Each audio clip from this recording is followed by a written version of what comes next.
And let's get started. This is a pipe cover that I'm going to use that it's already cut. You can very well use a pool noodle and lay it all over the top of my rail.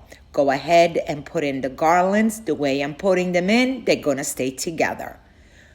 I'm using ornaments, garlands from Michaels, and I chose to cut them into sections and make clusters because I was able to cover more areas and I was able to leave space for other things that I want to add in.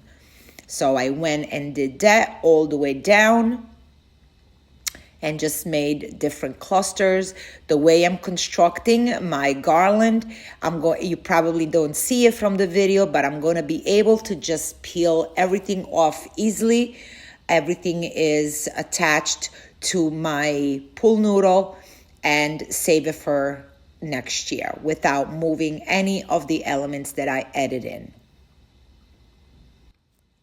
Of course, I have to bring in some ribbons, and all I did is I cut them about 24 inches long. I'm using 4 different ribbons, matched 2 together, make 6-inch loops, and attach them to my rail. And I did like to leave my tails longer. You don't have to. You can leave them as short or as long as you want.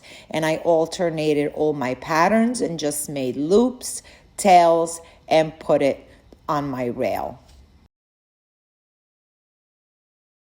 And once I was done, I went in and added all the pretty candies. So here you get to see my loops, and I do like to put my lights on after. So there you go. It went, ooh, a zip tie needs to be cut.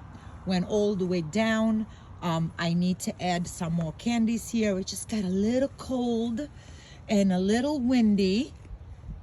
And then, if you guys remember, we made our pretty ginger girl, and on the other side, we're gonna have her little friend. Look how cute. So there it is, you guys. This is one side of the rail. The other side is almost done. And I have something else that I'm putting together, so make sure you stay tuned.